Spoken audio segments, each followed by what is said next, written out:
Hello everyone, welcome back to my channel the little kitchen. আজকে আমি চলে আসলাম একটা শাকের রেসিপি নিয়ে। ভিন্ন রকমভাবে কলমি শাক বানানোর চেষ্টা করেছি। আজকে আমি বানাবো মটর ডালে কলমি শাক। তোমরা কি আগে কখনো কেউ শাক দিয়ে ডাল খেয়েছো? না খেয়ে থাকলে ভিডিওটা কিন্তু তোমাদের জন্য।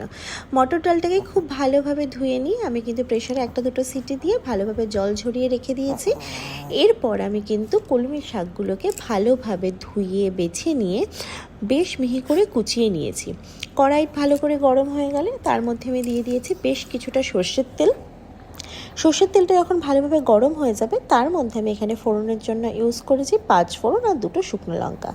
5 ফোড়ন আর শুকনো লঙ্কাটা কড়াইতে দেওয়ার পর যখন ফোড়নের খুব ভালো একটা গন্ধ ছাড়বে তখন কিন্তু আমি এটার মধ্যে দিয়ে নেব আগে থেকে কুচিয়ে রাখা কলমি শাকটা এখানে দিয়ে নিয়ে এটার মধ্যে আমি দিয়ে দেবো ঝালের জন্য বেশ কয়েকটা চেরা কাঁচা লঙ্কা। লঙ্কাটা তোমরা তোমাদের পরিমাণ মতন দিও। তারপর এখানে পরিমাণ মতন লবণ আর হলুদ ব্যবহার করেছি।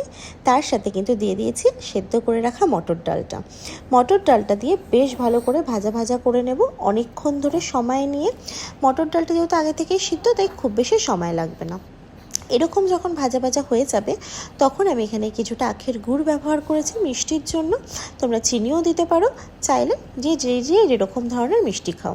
তারপর নামিয়ে নিলেই কিন্তু আমাদের এই মটর ডালে কলমি শাক একদম রেডি। তোমরা অবশ্যই বাড়িতে বানিয়ে দেখে আমায় কিন্তু জানিও কেমন তোমরা খেলে। ভিডিওটা ভালো লাগলে প্লিজ চ্যানেলটাকে সাবস্ক্রাইব করে দিও। চলো আজ তবে আসি, টাটা।